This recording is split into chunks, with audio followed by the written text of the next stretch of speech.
Holland. Like Flanders, I think it was Flanders and Holland. But anyways, they wound up in Holland, and they formed a church there. And my wife and I went there one time and visited, and there's parts of the original church there that the Pilgrims had their congregation in. It's amazing, you know. And they left from there. When they left from there, they left on the Mayflower, obviously, and who was in charge of that group on the Mayflower was a reverend. I think his name was Reverend Brown, but he was the leader at the time, you know, of the congregation.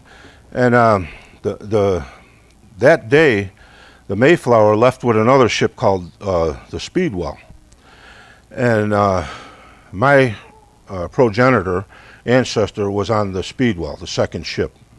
They left together with the Mayflower. The Speedwell developed problems and had to return to port. So that section of people, the Pilgrims came on, and you know the rest of that story with the Mayflower. The Speedwell, the group that was chartered on the Speedwell, had to wait about almost a year to the day, and they left on a ship called the Fortune. And they came here about a year after the Pilgrims got here. So that's how, you know, and they were escaping religious persecution. That's what they were doing at the time. They wanted to form a new country where they could practice their religions freely, you know. And from that, you know, if you fast forward the Revolutionary War and all of that stuff against the Church of England, and they were being persecuted, is where we got our Constitution, Bill of Rights, and all of that. And now, look at what we have today. It's just flipped right around. I mean, it's this country was formed to prevent exactly what's going on today. All our, you know, our Constitution, Bill of Rights, and all of that. It was a Christian nation. That's what it was formed to be, and now they're denying that it's a Christian nation. It's like, oh, we're a conglomerate, this and that. Well, no, they can't water it down. It's either a Christian nation or it's not. You know, and I don't know who it was. Maybe John Adams, one of those people, said that, or maybe Ben Franklin, I don't remember, but he said that the Constitution would be no good for a non-Bible believing people. It was written for Bible believing people. And if you didn't have a Bible believing people, the Constitution was basically worthless. And that's what we're seeing today. You know, we're not seeing a Bible believing people. They're rising up, and what boggles my mind is that how can you have an 80% Christian nation and still have this stuff going on? You know, that minority faction of the country, the non-Christian, I think it's 20%, maybe 13% non-Christian, profess to be non-Christian, atheist, whatever, are having that much clout today to destroy our Constitution. It's just, it's like somebody put a veil over everybody's eyes and say, you know, like we're just going around living our lives, you know, because it's simpler. But and this is what's happening off to the side that we're not even paying attention to, and if you and it's not. If it was one big movement at one time, there would have been another revolution, but it's not. It's a little trickle here, a little trickle there, a little trickle there. All of a sudden, you wake up one morning and say, "Hey, what happened to that?" You know, it was like, and it's if you go to sleep, you better believe that the enemy is not sleeping, and he continues his thing. You know, and we have a tendency to just back off and just kind of get lackadaisical and go to sleep, you know, and while they're still working, you know, so it's just amazing how that happens. But let's see what's going on. Let's see. So we get into that. There's no such thing as separation of church and state, but where is it? There was absolutely, if you read Jefferson's letters and stuff like that, there was absolutely no question about his intent or the founding fathers' intentions. There was no question about it whatsoever. You know, and you're telling me, now I was a judge for 4 years. I had to make decisions on certain things back and forth, and if I didn't know, I'm not a lawyer, so a lot of times the lawyers could snooker me, see, because I'm not a lawyer. I'm not as sharp, in law. But what I would do is I would hold back. So let's recess for 10 minutes. I go back in my office where I had a whole wall full of books that I could look up to make sure that I was sharp as that guy, see, and I was making the right decisions. And there's no way you could tell me that a federal judge cannot look up the original record and see what the Founding Fathers' intents were. They know what the intent was. But so the only logical explanation is that they are purposely distorting it and turning it upside down. Because there's no other logical explanation. I mean, you say, oh, a federal judge, he made that decision. Well, wait a minute, that's a stupid decision. I don't care if you're a federal judge or not, You'd be the president of the United States. They make a lot of stupid decisions, Time to, when you call them on it, they got to turn around and back off and do the right thing, But these federal judges refuse to do that. And there should be some kind of a process, and it should be more available, to remove these people from the bench when they make those type of decisions that are blatantly wrong and in your face type of thing, And I just wanted to run through this real quick. Everything for, I think it was about 150 years,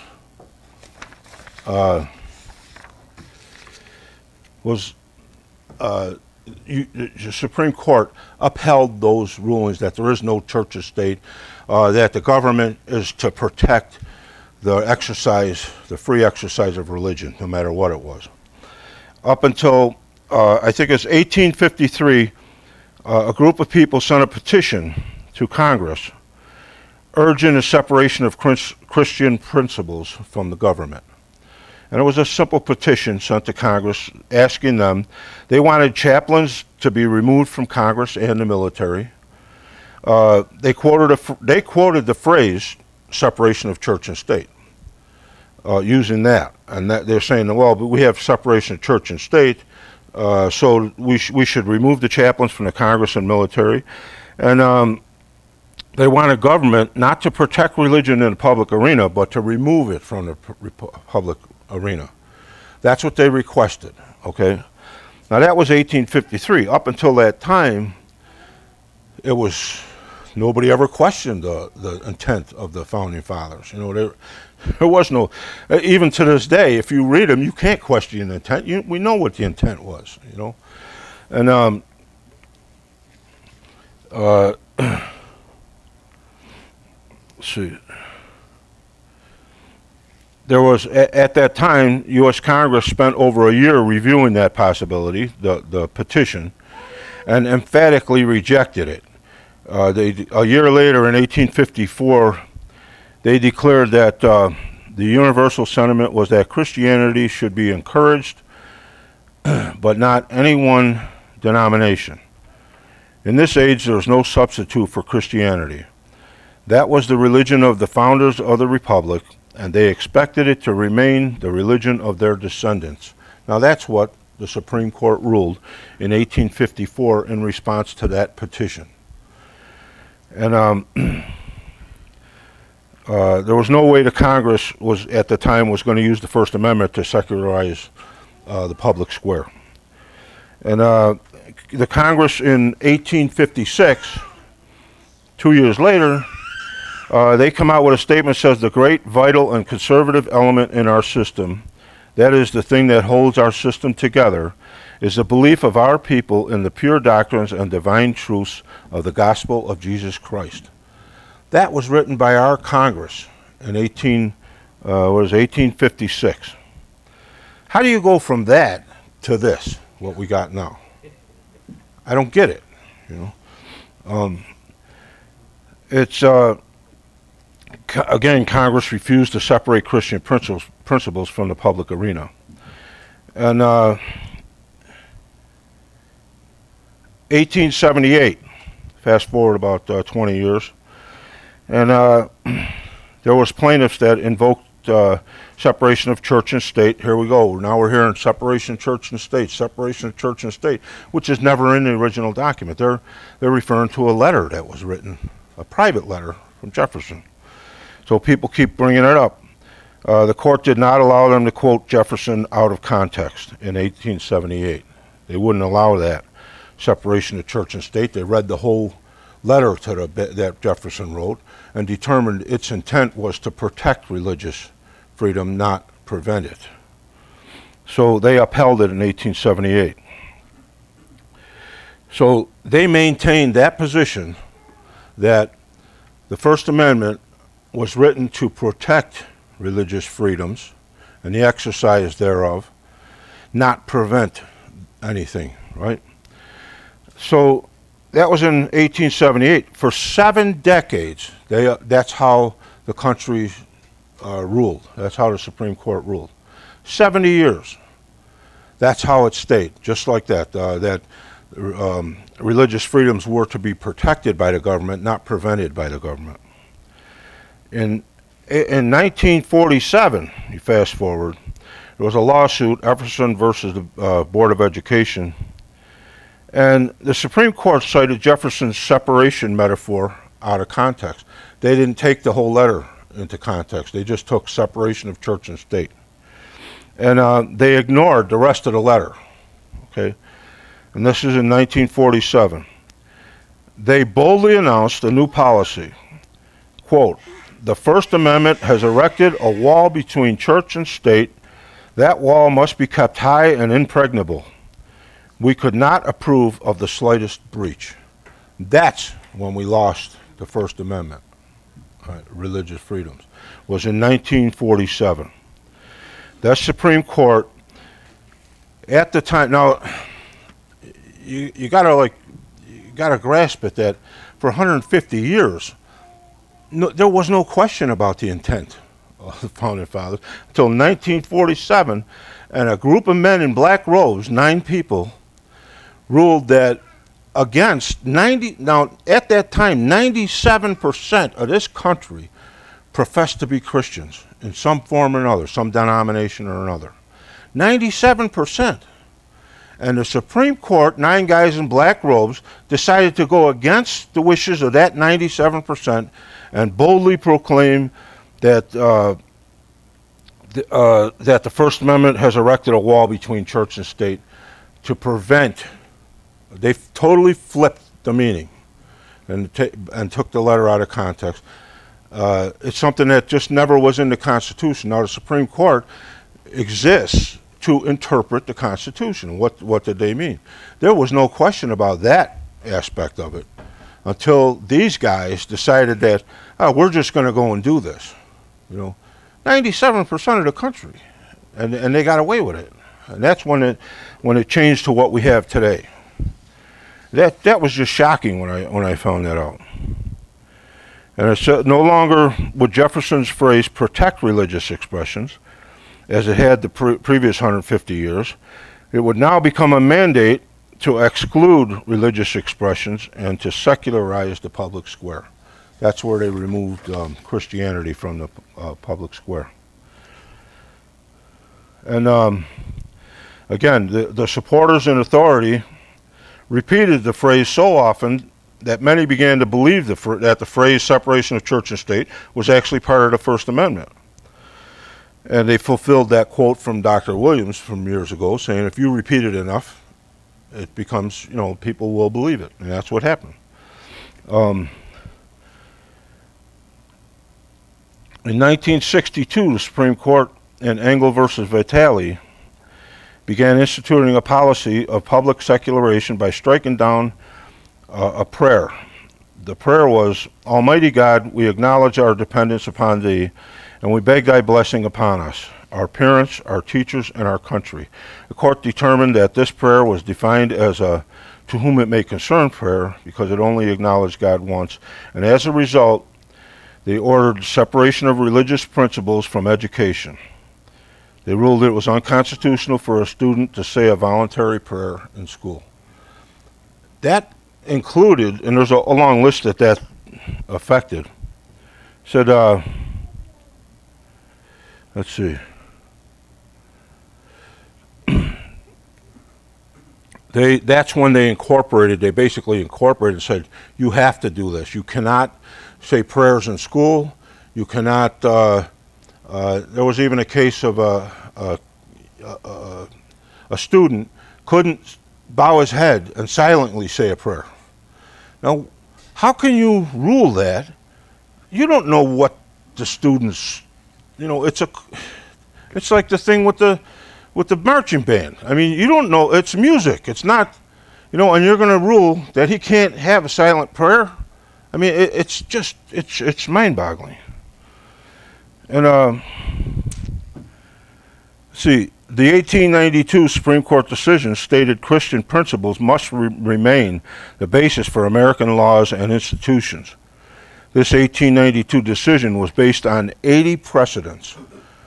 When 1892, that Supreme Court ruled that the government was to protect religious freedom, not prevent it, they based that, they did their homework, and they based it on 80 precedents in the Constitution and life in general, cases, court cases and that, 80 precedences that upheld the fact that the government was to protect religious freedoms, not prevent it.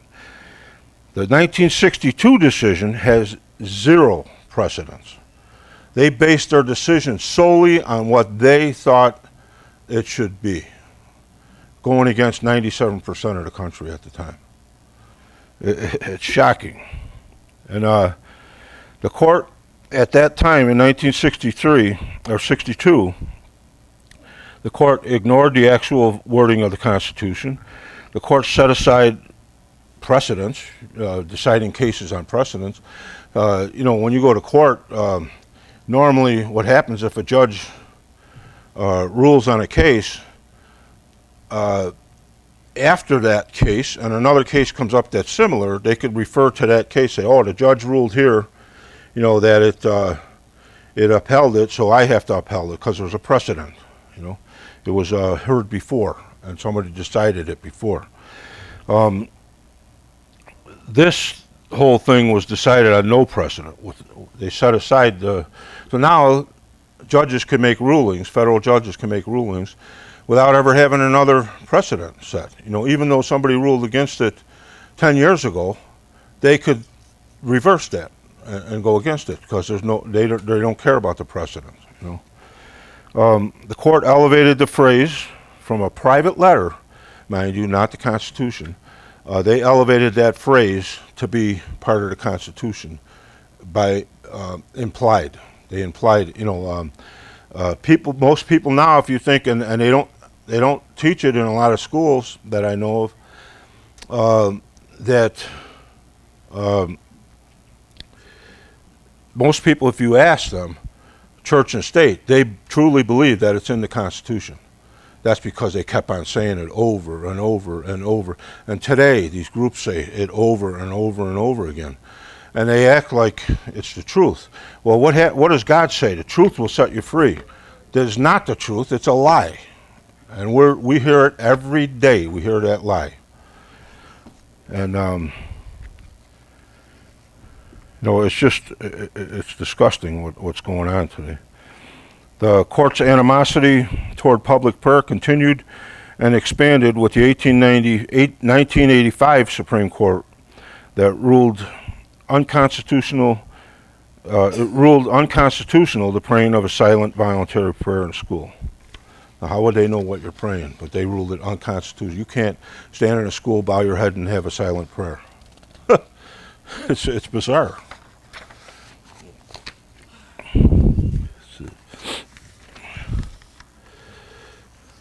And 1947 was the tipping point. 1962 was the nail on the coffin for the First Amendment. Let's see. Oh, one second. It's in the Bible, 1 Samuel 2, verse 30. You don't have to look it up. I'll read it for you. I printed it out here. But may every citizen, Sam Adams was quoting from the Bible, and he made a statement. Samuel Adams, one of the founding fathers, John Adams' cousin, said, may every citizen in the country have a proper sense of the deity upon his mind and an impression of the declaration recorded in the Bible. And the quote from the Bible was, him that honoreth me, I will honor, the God speaking. But he that despiseth me shall be lightly esteemed, meaning he won't be honored. So, and George Mason was another founding father. He signed the Bill of Rights. He said, as nations cannot be rewarded or punished in the next world, they must be in this world, punished in this world, by an inevitable chain of causes and effects. Providence punishes national sins by national calamities. He's George Mason, father of the Bill of Rights. You can look up his. But one of the things let's see.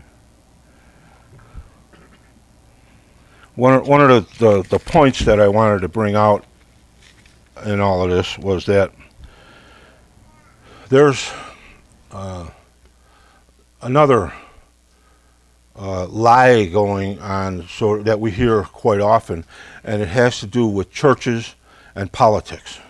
Okay, oh, you can't have politics in the church. You can't discuss politics in the church. You can't. And what's behind that is that a church's tax status, the 501c, I think it is. But basically, what it says is that a church cannot endorse a candidate, a specific candidate. That's basically what it says, or they can lose their tax status. All right. It doesn't say you can't preach politics from the pulpit. It doesn't say that you can't preach morals and all of that type of thing, because a lot of people today are so fed up with politics and politicians, lying politicians. They get, you try and talk to them. Oh, I don't want to talk politics. Don't talk politics. I'm getting, please don't say that. I'm fed up with politics.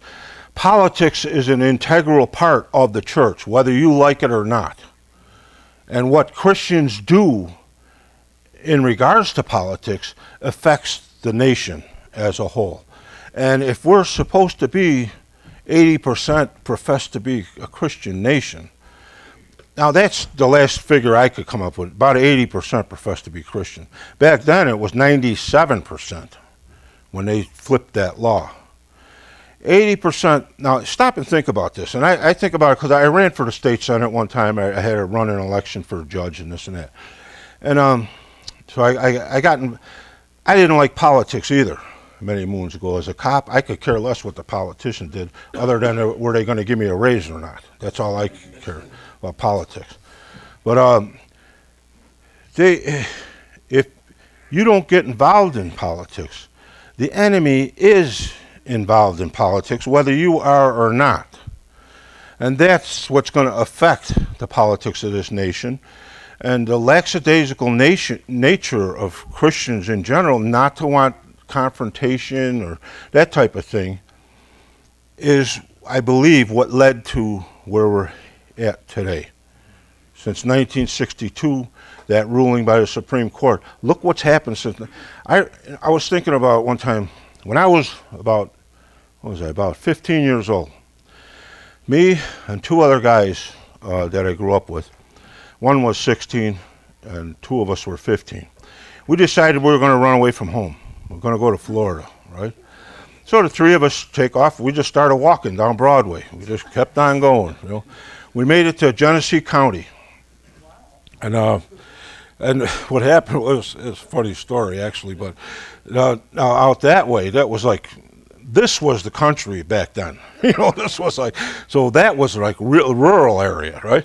So we're walking down Broadway, the side of the road, on the stones there, and there's tractor trailers coming by. They're practically blowing us off the road. It was amazing. We were trying to hitch a ride, and we got fed up. And about maybe 1, 2 o'clock in the morning, we turned around, went on the other side of the street, and we started heading back home again because it was cold and well, anyways, we get, and there wasn't that many vehicles going by.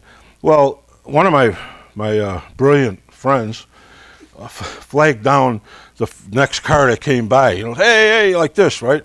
Well, the car pulls over. You know, it basically had to, unless you would have hit him or go over. But the guy, we see the light go on in the car. The trooper puts the Stetson on. It was a trooper car, right? So he puts us in the back seat, reads us the riot act, blah blah blah, and we had about $20 between us, right? We had big bucks back then, you know. Now, this is about I want to say 67, something like that. And it was funny because those two guys I wound up joining the Marines with in 1968 under the buddy system, but the buddy system wasn't what they told us it was. But anyway, at the time, but put that aside. But now it's about 2 or 3 in the morning. The troopers, now another trooper car shows up. They take us to a judge's house at about 3 o'clock in the morning and ring the judge's doorbell. Guy comes out in a robe. He's got a desk out on his sun porch out there in the country somewhere, you know. And they wrote us a ticket for soliciting a ride, they called it, right? So now the penalty for soliciting a ride is 5 days in jail or $25 fine, all right? And the judge is adjudicating this right there in his sun porch in his robe. How do you plead, you know? And he found us guilty and fined us 5 days in jail or $25 fine each. We didn't have $25, and I think they knew that. You know, the troopers probably told them that. They put us in jail. Now, we're 15 years old. They put us in Genesee County Jail for 5 days. And we spent they let us out a half a day early. And we couldn't wait to get on the Greyhound back to Buffalo. But at the time, we were punks anyways. But it was good we were off the street for 5 days. But at the time, they... you know how you go to jail, or if you're, I'm sure none of you have been in jail, but, you get a phone call, you know. You want a phone call, should we call your mother or this and that? Because I was afraid to get my rear end kicked when I went home, so that's where I sat. I didn't know my mother had like an all points bulletin out, you know, like to pick me up, you know, because I was missing person, you know. And they didn't know it either for some reason at the jail. They didn't have computer systems like we have today. So that's where I sat. Three of us, we sat and we played matchbook football for for 5 days. And, so anyways, we came back and all of that, and we wound up all joining the service together. And but I'm thinking, look at some of the stuff that's going on today. That's how strict in the 60s. That was a big thing for us to get arrested for soliciting a ride, you know, which is basically a traffic ticket. But you couldn't even hitch a ride back then. And now you got people walking around the streets with clubs, smashing windows, burning buildings, and all of this stuff. I don't see anybody going to jail, you know. I mean, it's amazing the difference between the 60s and what we've evolved into since then, as far as the legal system and all of that stuff, you know. It's just crazy, and it's one of the things is, I think that I mean, just look at some of the stuff that's taken place. How does a Christian nation, 80% Christian, how do you get a candidate that's pro-abortion? I don't understand that. How do they get elected? That means over half of the Christians that say they're Christians are pro-abortion. How does that work with the Bible? I don't understand it, you know. And and I just believe that we keep hearing this stuff over and over again, and the gospel gets watered down, and we just accept it, you know. Oh, okay, that's just another thing going on, you know, and we just go about our business. But I say it all that, say that Christians need to get involved in politics. They need to hold their representatives accountable, you know, and the whole thing about a representative government, which we have, is that we elect people that represent our ideals, our morals. They represent us when we put them in office, and they go to the Washington or wherever and fight for us, for our beliefs, for our values. Half of the guys I voted for, they're not upholding my values or my beliefs. They went off after they told me they were gonna. They went up there and they did whatever they feel like doing, just like the Supreme Court did back then. There's 9 guys decided, hey, I don't care. I don't care about you. I don't care. This is the way I see it, you know. And it's time that Christians stood up. I'm not saying go bashing heads in or something, burning buildings or anything, but we can make a difference if we band together and vote the right people in with Christian values back into office and get rid of the ones that are in there that are not doing the job.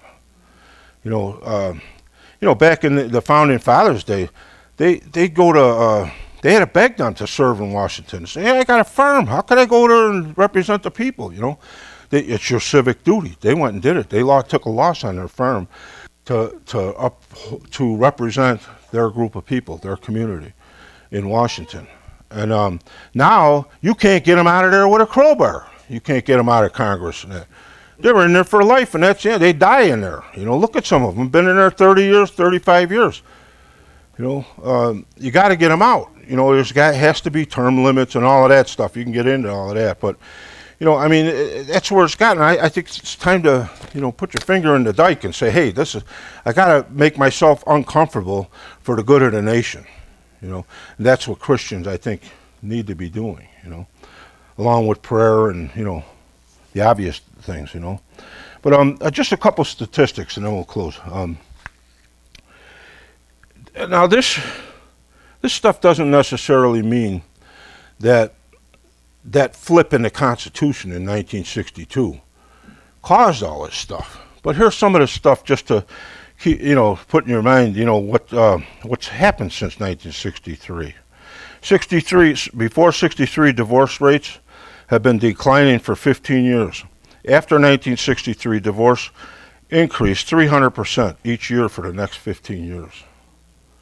Believe that?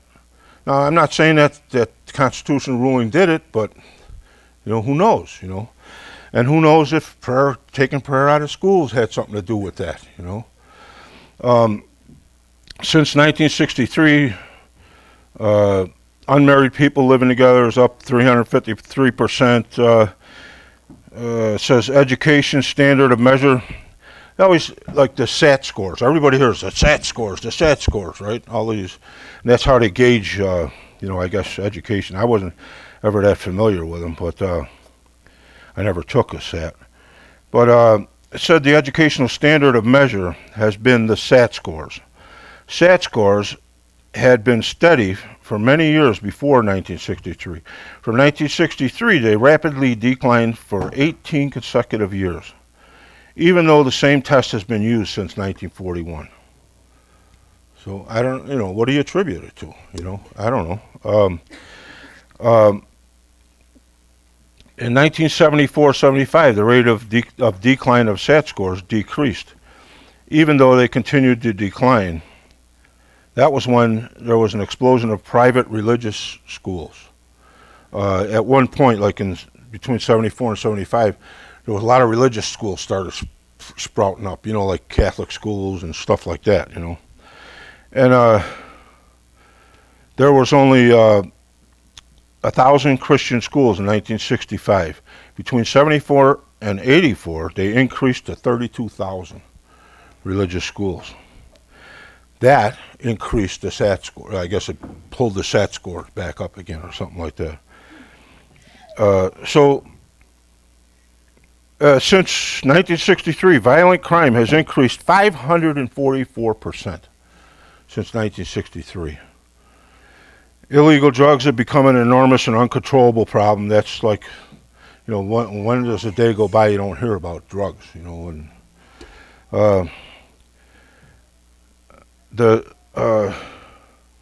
the nation has been deprived of an estimated 30 million citizens through legal abortions just since 1973. legal abortions. 30 million. It's just shocking, you know, it's just shocking. Anyways, I say all of that to say get involved, you know, and that's the end of my message, and I hope you have a great Labor Day, and that concludes these proceedings. You can do whatever you want to do. It was a pleasure being here again.